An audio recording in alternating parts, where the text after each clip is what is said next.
Let's see who shall rule and who shall serve. So hey guys, कैसे हो आप सब। आज की इस वीडियो में हम बात करने वाले हैं मार्वल और डीसी यूनिवर्स के कुछ ऐसे कैरेक्टर्स के बारे में जो कि पूरे मल्टीवर्स में अकेले एग्जिस्ट करते हैं, यानी उनके कोई अदर वेरिएंट किसी दूसरे यूनिवर्स में एग्जिस्ट नहीं करता। ये इस वीडियो का पार्ट 1 है, मैं जल्दी पार्ट 2 लाऊंगा। और हाँ, मैंने यहाँ पे कोई भी रैंकिंग नहीं किया है, सो कमेंट में ये मत कहना कि ये कैरेक्टर उस कैरेक्टर से ज्यादा स्ट्रॉन्ग क्यों है। वीडियो को लाइक नहीं किया है तो अभी कर दो, चैनल पर नए हो तो सब्सक्राइब कर दो। So now let's go. जो अपना पहला कैरेक्टर होने वाला है जो कि पूरे मल्टीवर्स में अकेला है, वो है मार्वल यूनिवर्स से घोस्ट राइडर। अगर मैं बात करूं घोस्ट राइडर की, घोस्ट राइडर ये कॉस्मिक एंटिटी है जिनसे हेल का एक डीमन जेरोथोस कंट्रोल करता है। घोस्ट राइडर पोजेस करता है superhuman strength. Ghost rider वैसे तो 25 टन को लिफ्ट कर सकता है, लेकिन मूवीज में ये दिखाया गया है कि उसने एक हेलीकॉप्टर को रोक लिया था। इससे तो हमें ये बात पता चलती है कि घोस्ट राइडर अगर चाहे तो वो 100 टन को भी इजीली लिफ्ट कर सकता है। घोस्ट राइडर पोजेस करता है superhuman speed. Ghost rider वैसे तो 270 किलोमीटर पर आवर की स्पीड में ट्रैवल कर सकता है, लेकिन जब वो अपने व्हीकल्स का यूज करता है तब वो साउंड की स्पीड में भी बहुत ही इजीली ट्रैवल कर सकता है। और एक बात तो वो लाइट की स्पीड को भी सरपास कर गया। घोस्ट राइडर एक्सट्रीमली ड्यूरेबल है, उसे लूसीफर की तरह असली किसी भी वेपन का इफेक्ट नहीं पड़ता। उसके पास फायर जनरेटिंग की भी एबिलिटी है, यानी वो लिमिटलेस फायर अपनी बॉडी से जनरेट कर सकता है। ऐसी फायर वॉल्स क्रिएट करेगा कि वो उसके अपोनेंट को जला के राख कर दे। लेकिन जो उसका सबसे डेडलीस्ट एबिलिटी है वो है उसका पेनिस्टियर, जिसका यूज करके वो किसी के बस आंखों में देख के उसकी सोल को बर्न कर सकता है, यानी उसकी सोल को पूरी तरीके से जला सकता है। कॉमिक्स में तो घोस्ट राइडर ने इसी एबिलिटी का यूज करके डॉक्टर स्ट्रेंज और थानोस जैसे पावरफुल बीइंग को मार दिया था। इसके अलावा भी घोस्ट राइडर पोर्टल्स को भी क्रिएट कर सकता है, यानी पूरे ओमनीवर्स में वो कहीं पे भी ट्रैवल करने के लिए बड़े इजीली पोर्टल्स को क्रिएट कर सकता है। इसके अलावा वो अपने साइज को मैनिपुलेट कर सकता है, अपने साइज को छोटा या बड़ा कर सकता है सीधा अपने बिल के हिसाब से। और एक और पॉइंट, घोस्ट राइडर पूरी तरीके से एजलेस और इमॉर्टल बीइंग्स होते हैं, यानी उन्हें मारना लगभग इम्पॉसिबल होता है। हमारा दूसरा कैरेक्टर भी मार्वल से होने वाला है जो कि है मेफिस्टो। मैं बात करूं मेफिस्टो की, मेफिस्टो एक क्लास 2 डीमन है जो कि बहुत ही ज्यादा स्ट्रॉन्ग है। बेसिकली मेफिस्टो पोजेस करता है लूप डेविल स्ट्रेंथ। मेफिस्टो की स्ट्रेंथ बहुत ज्यादा है, वो 100 टन को तो बस एक तकिए की तरह लिफ्ट कर सकता है। मेफिस्टो पोजेस करता है सुपर ह्यूमन स्पीड। वो 760 मैक की स्पीड में ट्रैवल कर सकता है, या तो वो कहे कि वो 760 मैक की स्पीड में फ्लाई कर सकता है। उसकी ड्यूरेबिलिटी भी बहुत ज्यादा है, उस पर न्यूक्लियर बॉम्ब का भी ज्यादा असर नहीं पड़ता। इसके अलावा वो पोजेस करता है इनक्रेडिबल स्टैमिना। उसकी बॉडी में फैटिग टॉक्सिस जैसी कोई चीज एग्जिस्ट ही नहीं करती, जिसकी वजह से उसे जिंदा रहने के लिए खाने पीने सोने यहाँ तक कि सांस लेने की भी जरूरत नहीं पड़ती। और यही वो चीज है जो मेफिस्टो को एक इमॉर्टल एंटिटी बनाता है। इसके अलावा वो एक्सपर्ट है इन डार्क मैजिक, और इसकी मैजिक इतनी ज्यादा पावरफुल है कि डॉक्टर स्ट्रेंज जैसे हजारों सॉर्सरर को कैद करके रख दे। मेफिस्टो को तो बनाया ही गया था सेलेस्टियल को ओवर पावर करने के लिए, उसने तो गैलेक्टस से भी अच्छी खासी फाइट की थी। इसके अलावा उसने सिल्वर सर्फर को 1 पंच में नॉकआउट किया है। इससे तो आपको मेफिस्टो की पावर्स की अंदाजा लग ही चुका होगा। The Galactus. Such insignificant creatures. They dare steal from Galactus.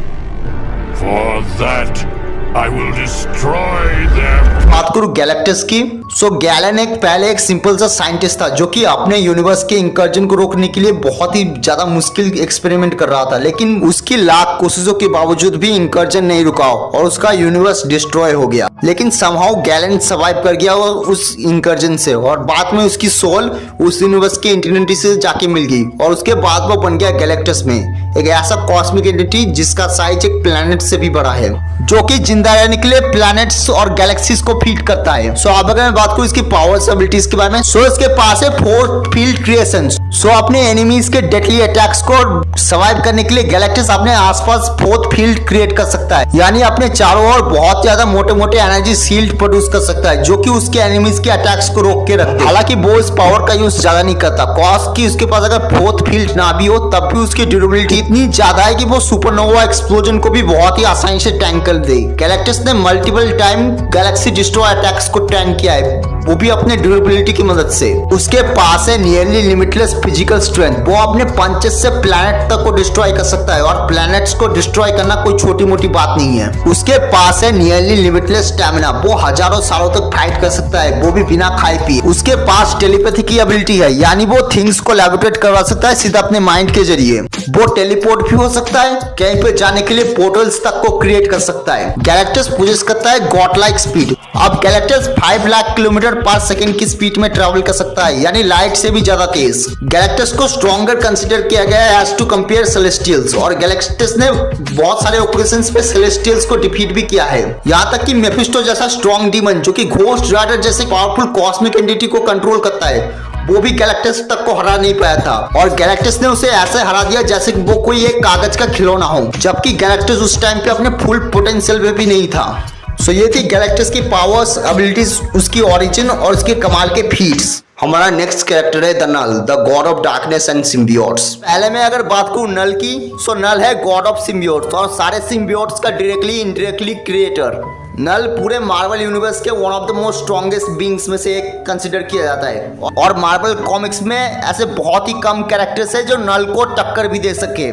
नल एक सेमी इमॉर्टल बीइंग है, यानी वो एज होने से नहीं मरेगा, वो यूनिवर्स के क्रिएशन से भी पहले एग्जिस्ट करता आया है। नल एक एल्डिस गॉड है जो डार्कनेस को रूल करता है, और उसी की वजह से उसे गॉड ऑफ डार्कनेस के नाम से भी कंसीडर किया जाता है। उसके पास बहुत ही बड़ी एक सिम्बियोटिक आर्मी है, और नल की ये आर्मी यूनिवर्स की अब तक की सबसे बड़ी आर्मी कंसीडर की जाती है। नल की आर्मी में बहुत सारे ड्रैगन सिम्बियोट्स है। उसके ड्रैगन सिम्बियोट्स इतने खतरनाक होते हैं कि एक प्लैनेट को डिस्ट्रॉय कर दे। नल की ये आर्मी उसके एक इशारे पे किसी भी प्लैनेट, गैलेक्सी, यहाँ तक कि यूनिवर्स तक को डिस्ट्रॉय कर सकता है। नल की सिम्बियोटिक आर्मी ने king in black story line में ऑलमोस्ट बिलियंस ऑफ गैलेक्सीज को डार्कनेस में मिला दिया था। नल के पास नेक्रोसॉट नाम की बहुत ही ज्यादा खतरनाक वेपन है जो कि बहुत ही ज्यादा एक्सट्रीमली स्ट्रॉन्ग है। नल ने नेक्रोसॉट की मदद से बिलियंस ऑफ गॉड्स को जान से मार दिया है। अगर मैं बात करूं इसकी ड्यूरेबिलिटी की, सो इसका अंदाजा आप इस बात से लगा लो कि वो बिग बैंग एक्सप्लोजन को भी बहुत ही इजीली टैंक कर चुका है। इसके अलावा भी उसकी पूरी बॉडी कवर है उसके सिम्बियोटिक आर्मर से, जो उसकी ड्यूरेबिलिटी को और भी ज्यादा बूस्ट करता है।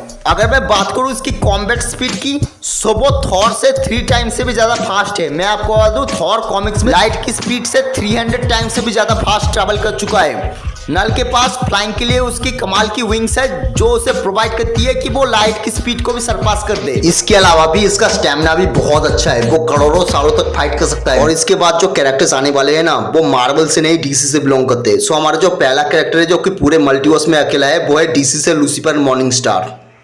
बात करूं लूसीफर की, जो लूसीफर जो है वो डीसी के गॉड प्रेजेंस की पहली क्रिएशन में एक था। वैसे तो लूसीफर एक आर्कएंजल है, लेकिन उसे एक डेविल के रूप में हम जानते हैं। अगर हम इसकी कुछ पावर्स की बात करें, जैसे थॉर के पास है एस्गार्डियन फिजियोलॉजी, वैसे ही लूसीफर के पास है आर्कएंजल फिजियोलॉजी। सो जो उसकी आर्कएंजल फिजियोलॉजी है उसे वो प्रोवाइड करती है गॉड लाइक स्ट्रेंथ। गाइस भूल के भी ये मत समझना कि मैं यहाँ पे सुपर ह्यूमन स्ट्रेंथ की बात कर रहा हूँ। लूसीफर के पास immense level of god like strength है। लूसीफर की स्ट्रेंथ बेसिकली इतनी है कि वो अपनी स्ट्रेंथ से ही पूरे के पूरे यूनिवर्स को डिस्ट्रॉय करने की दम रखता है। बस 2-3 कैरेक्टर्स ही है जो लूसीफर की स्ट्रेंथ को मैच कर सकते हैं, और बहुत ही ज़्यादा कम कैरेक्टर हैं जो उनकी स्ट्रेंथ को सरपास करने की दम रखता है। इसके अलावा भी लूसीफर पोजेस करता है God like speed. Lucifer basically अपने नॉर्मल फॉर्म में लाइट की स्पीड में ट्रैवल कर सकता है, लेकिन जब वो अपने एंजल विंग्स का यूज़ करता है तब वो स्पीड ऑफ लाइट से भी 9000 गुना ज़्यादा फास्ट ट्रैवल करने लगता है। अगर मैं बात करूँ लूसीफर की ड्यूरेबिलिटी की, तो लूसीफर को कोई इंजरी होती ही नहीं। उसे सिर्फ इंजर्ड करने के लिए सीधे से डिवाइन वेपन या फिर प्लैनेट डिस्ट्रॉय अटैक्स की जरूरत पड़ती है, लेकिन फिर भी लूसीफर 2-3 सेकंड में दोबारा रीजनरेट हो जाता है या फिर रिकवर हो जाता है। यहाँ तक कि पूरे के पूरे बॉडी के चीथड़े उड़ जाने के बाद भी दोबारा रिकवर हो सकता है। उसके पास टेलीपोर्टेशन की एबिलिटी है, यानी पूरे मल्टीवर्स में या फिर ओमनीवर्स में, यहाँ तक कि डायमेंशंस में भी वो इजीली टेलीपोर्ट हो सकता है। इसके अलावा भी Lucifer hand to hand combat में बहुत ही अच्छा और कैपेबल फाइटर है। उसे अर्थ की सारी मार्शल स्किल्स आती है। वो 20 बिलियन ईयर्स ओल्ड है, और बहुत ही कम कैरेक्टर होंगे जिनका फाइटिंग में एक्सपीरियंस लूसीफर जितना होगा। इसके अलावा भी लूसीफर दूसरों को जिंदा कर सकता है, यानी एक तरह से रीजनरेशन कर सकता है। लूसीफर टाइम के साथ भी खिलवाड़ कर सकता है, टाइम को पूरी तरीके से स्क्रिप्ट कर सकता है। वो फ्यूचर देख सकता है, वो आने वाली सारी पॉसिबिलिटी को देख सकता है, एक तरह से टाइम मैनिपुलेशन कर सकता है। उसके पास बहुत सारी तरीके की मैनिपुलेटिंग स्किल्स है, जैसे time manipulation, matter manipulation, soul manipulation, hellfire manipulation, etcetera etcetera. और अपने ट्रू डिमोनिक फॉर्म में आ जाने के बाद तो लूसीफर और भी ज्यादा पावरफुल बन जाता है। कॉस की बोस की ट्रू फॉर्म है ट्राइगॉन द टेरेबल।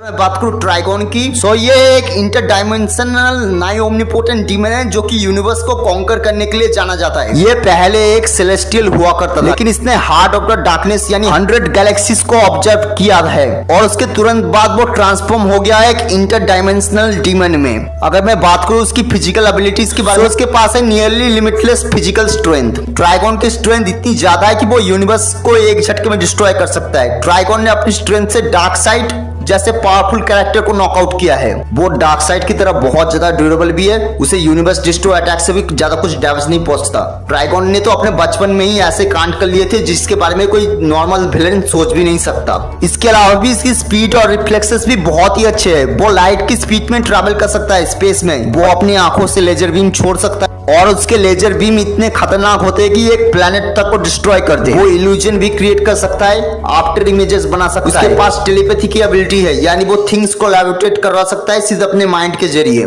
इसके अलावा भी ट्राइगॉन किसी को जिंदा भी कर सकता है, यानी एक तरीके से रीजनरेशन कर सकता है। उसके पास है इमॉर्टलिटी। आप बिलीव और नॉट, ट्राइगॉन लूसीफर से भी ज्यादा ओल्ड कैरेक्टर है। वो 30.7 बिलियन ईयर्स ओल्ड है। इसके अलावा भी ट्राइगॉन के पास है मैटर मैनिपुलेशन की एबिलिटी। अब ट्राइगॉन किसी भी तरीके के मैटर को इजीली मैनिपुलेट कर सकता है और इसके मैटर मैनिपुलेशन इतने एक्सट्रीम लेवल पे होते हैं कि सेलेस्टियल्स को भी मार के रख दे। और इसके अलावा ट्राइगॉन बहुत ही ज्यादा इंटेलिजेंट बीइंग है और उसे डीसी यूनिवर्स के मोस्ट इंटेलिजेंट कैरेक्टर में से भी एक कंसिडर किया जाता है। इसका फाइटिंग एक्सपीरियंस भी बहुत ही ज्यादा अच्छा है और ऐसा हो भी क्यों ना, कॉज की वो 30 बिलियन ईयर्स ओल्ड है। और ये कैरेक्टर हमारी लिस्ट का लास्ट कैरेक्टर होने वाला है, none other than the Spectre.